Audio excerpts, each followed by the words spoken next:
Анашым, не істеп жатсыз? Қыздарым, келіңдер, мен сендерге диадема жасап жатырмын. Біз сізге көмектесуге келдік. Жарайсыңдар, қыздарым. Үлкенге қызмет, кішіге ізет етіп жүріңдер.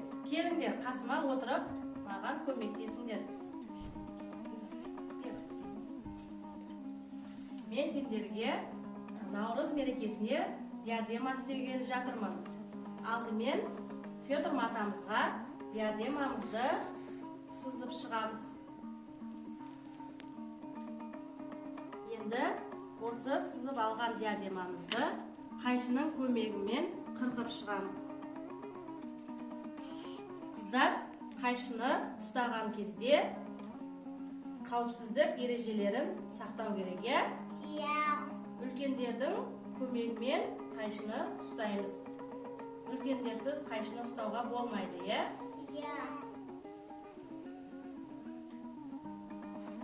Бұл диадеманы жасауды маған кішкентай кезімде анашым үйреткен. Мен де сендерге анашым үйреткен диадеманы үйреткелі жатырмын.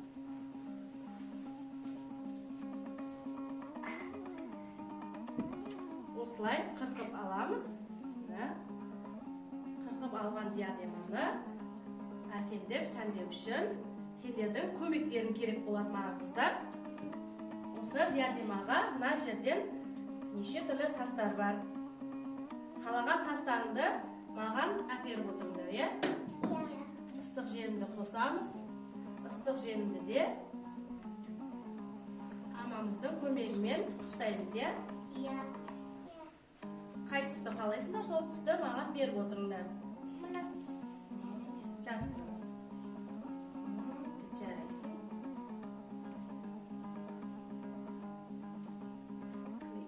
Жабыстырамыз. Жарайсыңдар. Енді осы дайын болған диадемамызды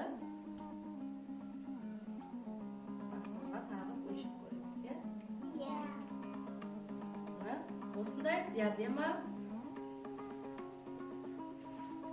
болды, Ұнады ма сендерге диадема? Иә, ұнады.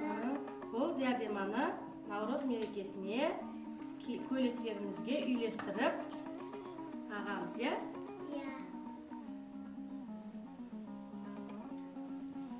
Қыздарым, ұнады ма сендерге?